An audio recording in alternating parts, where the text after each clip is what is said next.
I got a lot of shit too, like after the last album, like from people that were close to me, like being like, you have to keep on working, you're being lazy. You have to get to the next thing. You're wasting what you've got. You've got this great opportunity. You've got, Right. And it's like, no, really, if I were to force myself to do it, then it would be crap. Yeah. And that's what a lot of people are so crappy about, and that's why people get awful and they lose their thing. Directors don't get better as they get older. They get worse. All right, they get very out of touch. Is there anybody that you can think of that's gotten better? There's a couple of people, but not many, all right? And especially if, again, I'm not trying to be crude for effect, but, this. Yeah. When it goes soft, it goes soft. And It looks like it. You look like you're looking at movies by guys that can't get it up anymore. Yeah. Welcome back to the channel, everyone. I'm Saladino. Here's what the God of War guys were saying. They were interviewed by IGN about this. This is the problem, by the way, that I have with Indiana Jones after Last Crusade. Everything Jaffe says in this next bit is going to sound very familiar, especially to comic book fans. Here's what they said. They were talking to one of the directors, Bruno Velasquez. I can't say. Anyway, here's what Bruno says. He says, you could say that a lot of our projects and our games and the way we approach them kind of reflects a little bit about the studio's personalities and personal experiences. The previous games in the Greek era, perhaps that was our college years, and now we have all grown up and have families of our own. Here we go. As soon as Velasquez said our college years, you already knew what he was going to say next. You knew that was coming. It means shifting the tone. It means having a campaign that's truly inclusive and feels lighter and brighter and different and appeals to women and to men. Mm-hmm. And representation is at sort of the heart of evolution. You've got to see people who reflect you in the work. And we had this hangover. I mean, Bud Light had been kind of a brand of fratty, kind of out of touch humor. And it was really important that we had another approach. We try to reflect those personal experiences also through Kratos and through some of the other characters he interacts with. Now, I want to tell you something about this shit. I liked very much. I thought 2018 was great. Ragnarok, not my cup of tea. That's the thing. I actually really liked God of War 2018. And, it's a shame because you look at Ragnarok, and I'm not exaggerating when I say Ragnarok is the worst AAA game I've ever played, even worse than The Last of Us Part 2. Because at least with The Last of Us Part 2, as much as I hate it, I feel that there's some commitment to the bit, and there's definitely some heart in it in places, especially with regards to the flashback sequences with Ellie and Joel, especially the one with the nature museum or whatever, that whole sequence, that stuff was great. With Ragnarok, it's clearly way too long. Even the gameplay, every room, you have to figure out how to get to the next room.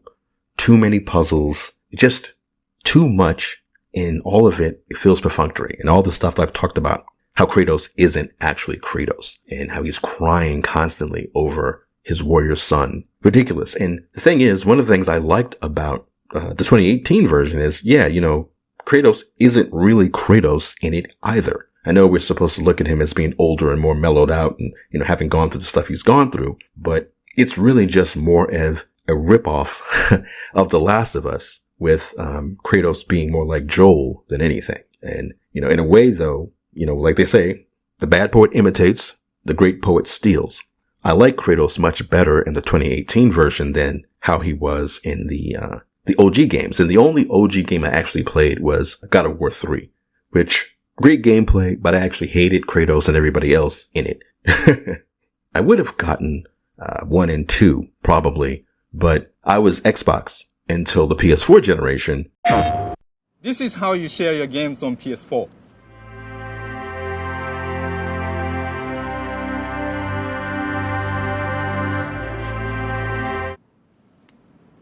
Thanks. PlayStation. That little clip destroyed the Xbox, and they haven't been able to recover since. Their whole always online mandate and their insistence on putting the Kinect in there when nobody wanted it, the sheer arrogance of them to dismiss fans. Once Sony came out with this shit here, thanks.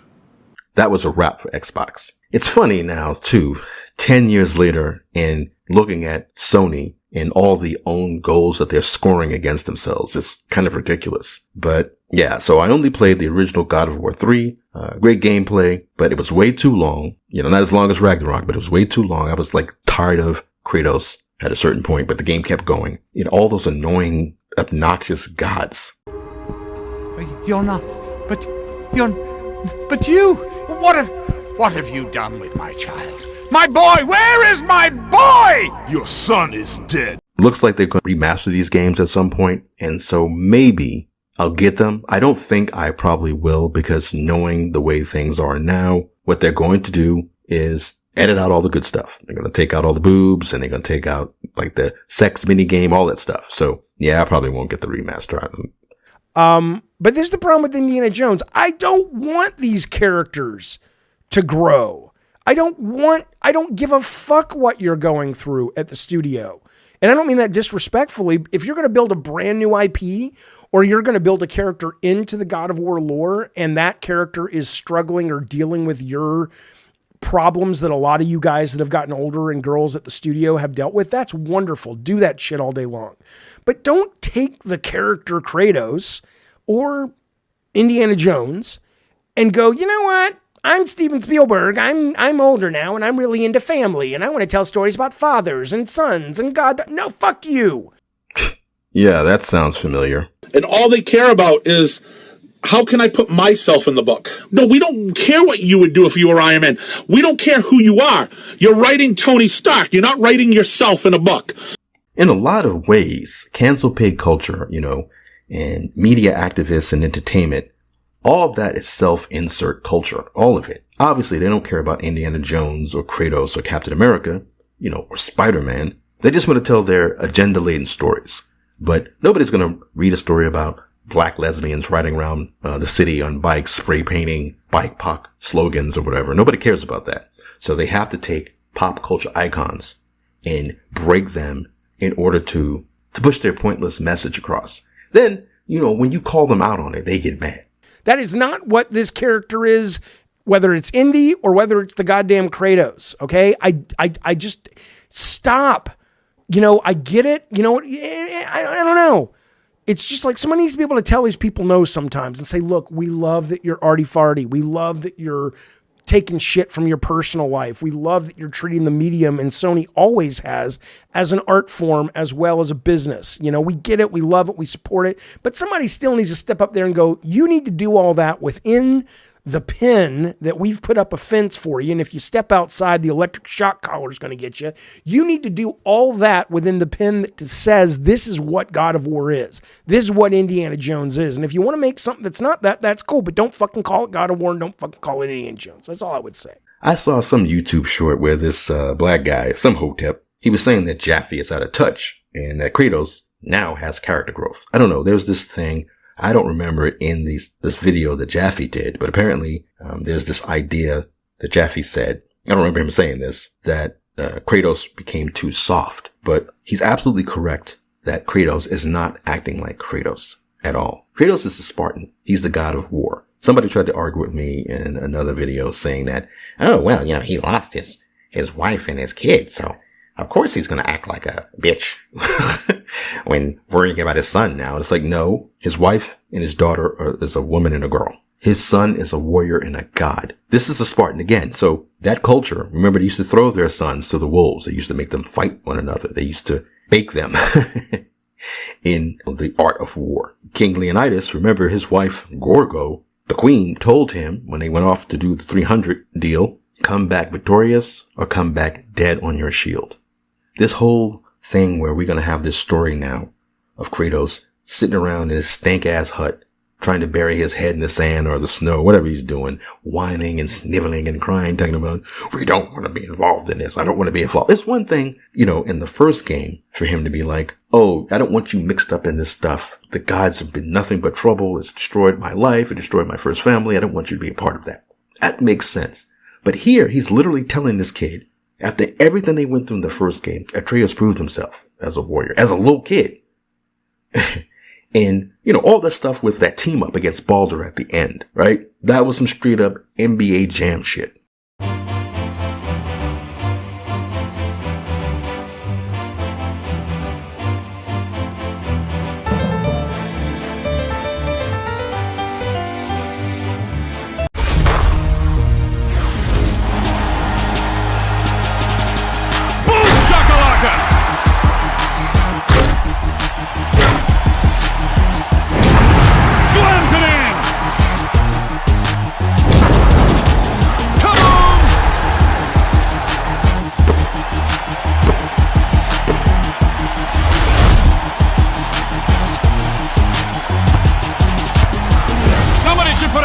Jacket on this guy. The bigger the shove, the bigger the love. He's heating up. He's on fire.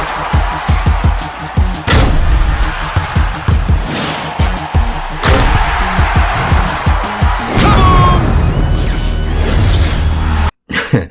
Man, them two was whooping ass all up and down the Asgardian realms.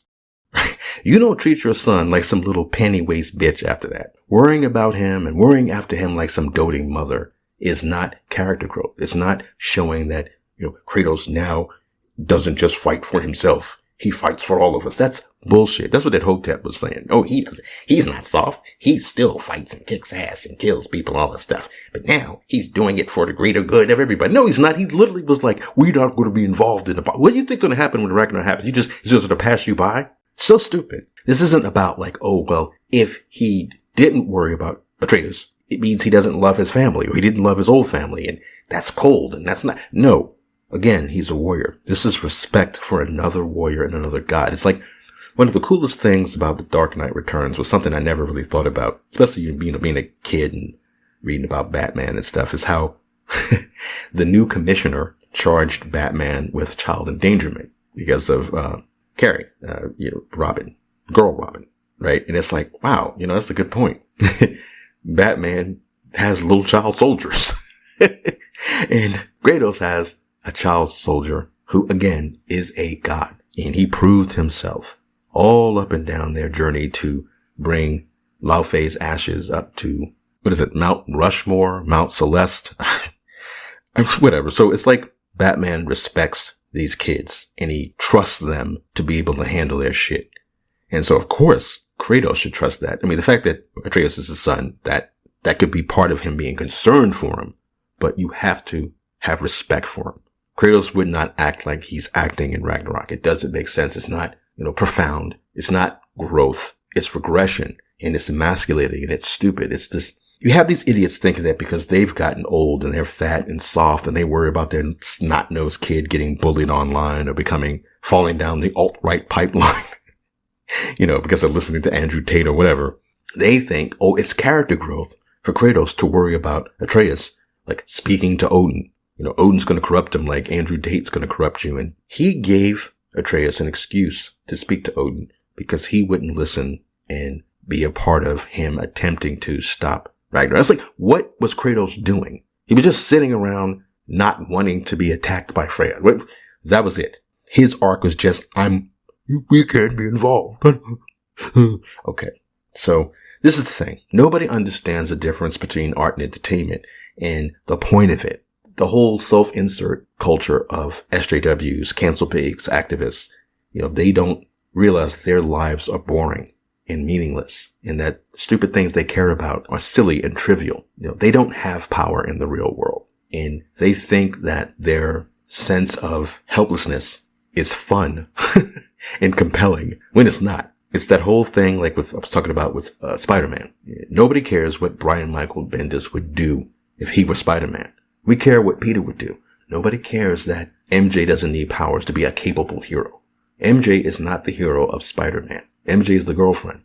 That's it. We don't need to see any more of her. I don't play Spider-Man to play as MJ. I don't need to be taught what it's like to be a woman with no powers who can still be a capable hero. So stupid. It reminds me of the Silent Hill 2 remake.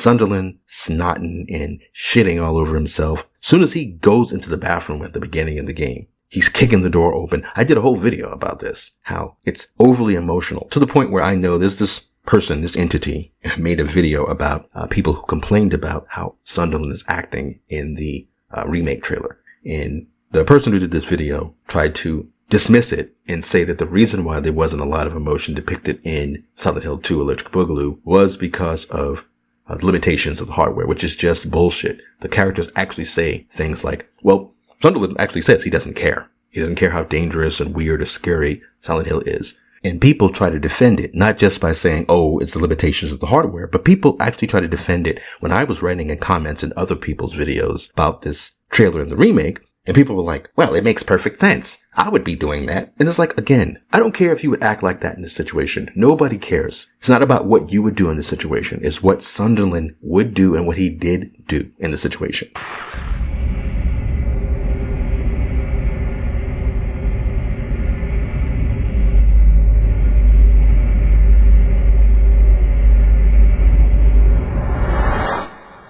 And that was what was so compelling about the character, right? You know, how he drags you along, almost kicking and screaming to go deeper and deeper, to confront the horror. The horror. The horror. Kratos would get boring, says Everett. Well, here's the thing about that. That's like saying James Bond will get boring or Spider-Man will get boring. Yes, you know, I won't belabor the point, but I will tell you something. There was a time in my life in my 20s where I was seriously trying to figure out how to write comic books. And I went to the San Diego Comic-Con and I went to a panel with one of the best comic writers of the last 50 years, Mark Waid, who's done, you know, Kingdom Come, and he's just a great superhero writer. And in the Q&A, I asked him, I said, I don't understand this though. All these writers say that your characters should arc and there should be change and all this shit. I said, but how do you do that with a franchise character? If Spider-Man at the end of your 24 pages goes from being, oh my God, I can't get my shit together in my personal life and my professional life as Spider-Man are always creating this conflict, which the reader loves. Are you going to say at the end of 24 pages, he's healed? And that's the thing. I could never figure it out, but some writers know how to do it where it can still be the character, but there's a little bit added every iteration that there's a growth, but it's very slow. But let me ask you this. If I came to you and pitched you the character Kratos from 2018's game and you had never heard of Kratos before, I don't know if you would go, that sounds like a great character.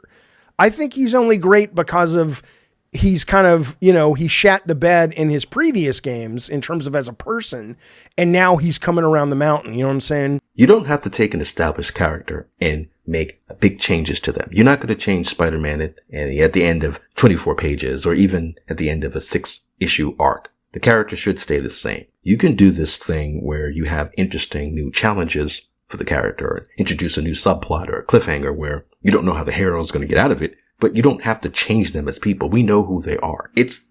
Writing is incredibly hard.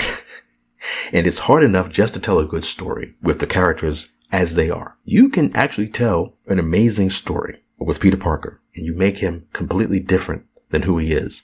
And people would still hate that story. Some people might say, hey, you know, this is actually well written, but this isn't Spider-Man. What the hell is this? Now, that's not the case with God of War Ragnarok. God of War Ragnarok is terribly written. Thing is, it's just that the people who get hired to work on these things now, you know, they don't believe in these characters. You know, they hate what the characters stand for. They hate the fans of the characters and they hate the genres. And it's not just a taste difference. It's not like they just go, yeah, you know, this is just too violent for me. I don't want to write a story that's so violent or has, you know, sex in it and shows women off wearing swimsuits, you know. But these assholes don't do that. They say stuff like, this is too violent and the women are nothing more than sex objects and rewards for the male players. This is wrong. Not because I don't like it, but because no one should like it. You know, and anyone who does is a horrible person. This character is teaching men a bad lesson about toxic masculinity and the male gaze. I'm going to change it, and I'm going to make it about my life and the lives of marginalized people. And the player better show empathy. Otherwise, he's a Nazi. So I'm an expert at controlling my anger because I do it infinitely more than you. I don't know. It's just depressing. I have no, I have no hope for AAA games. Not as long as they keep hiring people who think it's more exciting to think about your bank balance and worry about your kids' driving record than it is to stop the apocalypse.